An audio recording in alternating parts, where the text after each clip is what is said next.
देखो इस क्वेश्चन में क्या पूछा गया हमसे, the value of expression sigma theta equal to 0 से लेकर 8 तक 1/1 plus ten cube ten theta degree. ठीक है, देखो इस क्वेश्चन के अंदर क्या है, जैसा हमने अभी तक कॉन्सेप्ट्स का यूज किया है, जो साइन 90 माइनस थीटा अगर मैं बोलना चाहूँ तो किसके इक्वल होता है, कॉस थीटा के इक्वल।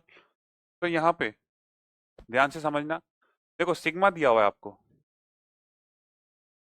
थीटा इक्वल टू 0 से लेकर के 8 तक। अब अगर इस tan को मैं साइन बाय कॉस के अंदर कन्वर्ट करके लिखना चाहूँ तो ये जो है मेरा कुछ इस तरह से कन्वर्ट हो जाएगा, cos cube tan theta degree upon cos cube tan theta degree plus sine cube tan theta degree. ठीक है, तो इस तरह से कन्वर्ट हो जाएगा ना, इसको मैं साइन अपॉन कॉस लिखूंगा, एलसीएम लेकर के इधर कॉस क्यूब आ जाएगा और ऊपर रेसिप्रोकल के कॉस क्यूब चला जाएगा। अब इसके बाद में यहाँ पर आपको क्या करना है, देखो थीटा की जगह पे 0 डालो, ऐसे करके सारी वैल्यूज डालना स्टार्ट करो, थीटा बराबर 0 से लेकर 8 तक। अगर मैं थीटा बराबर 0 इसके अंदर पुट करता हूँ तो क्या मिलेगा मेरे को, cos cube 0 degree upon cos cube 0 degree plus sine cube 0 degree plus आगे।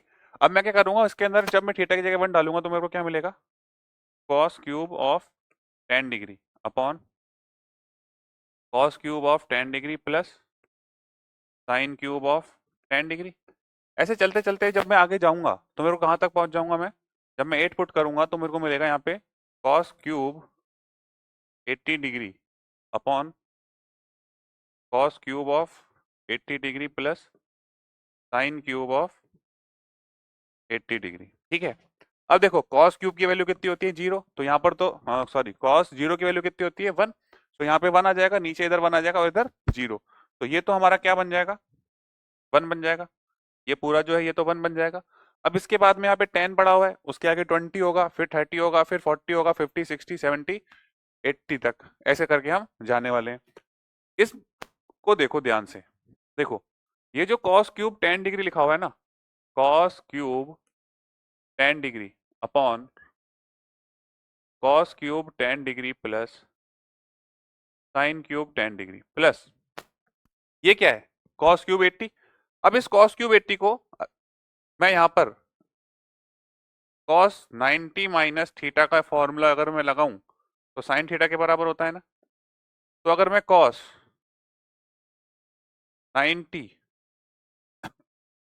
माइनस 10 डिग्री ये लिखूं तो ये साइन 10 के बराबर होगा क्या, और अगर मैं इसको सिंप्लीफाई करूंगा तो कितना बन जाएगा, ये 80 बन जाएगा। तो कॉस 80 की वैल्यू किसके बराबर हो गई, साइन 10 के बराबर हो गई, यानी ये जो कॉस क्यूब 10 है ये किस में कन्वर्ट हो सकता है, साइन क्यूब 10 डिग्री। सिमिलरली ये जो कॉस क्यूब 80 है इसकी जगह पे मैं फिर से साइन क्यूब 10 डिग्री लिख देता हूँ, और ये जो साइन क्यूब 80 है ना वो इसका यूज करके कॉस क्यूब 10 में कन्वर्ट हो जाएगा।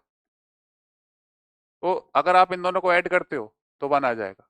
ठीक है, तो देखो एक तो आपका 10 डिग्री और 80 डिग्री ये वाला जो पेयर इस तरह से सिंप्लीफाई करके आप 1 बना सकते हो। उसके बाद में यहाँ पे आगे 20 होगा, तो 20 और 70 वाला जो पेयर होगा, 20 और 70 वाला सेम टू सेम इसी तरीके का कन्वर्जन करके ये भी आपको 1 दे देगा। एक 30 और 60 ये वाला पेयर आपको 1 दे देगा। बेसिकली जिनका सम 90 हो रहा है ना वहां से पेयरिंग हम कर रहे हैं, तो 30 और 60 पे, और उसके बाद में 40 डिग्री और 50 डिग्री ये दोनों कन्वर्ट होकर के 1 कर बन जाएंगे। तो यहाँ पर एक 1 कुल मिला के टोटल 4 1 आ जाएंगे, 1 2 3 और 4, तो इसका आंसर क्या आएगा फाइनली 5। ठीक है, so option A is correct. देखो इसके अंदर ज्यादा कुछ था नहीं, क्वेश्चन को देखने का नजरिया हमें थोड़ा सा बदलना होगा, इस तरह से आपको कन्वर्ट करके सिग्मा जो लगा हुआ है समेशन सीरीज इस तरह से इसको सॉल्व करना होगा। ठीक है, तो आई होप ये कॉन्सेप्ट आपको समझ में आ गया होगा। आगे बढ़ते हैं।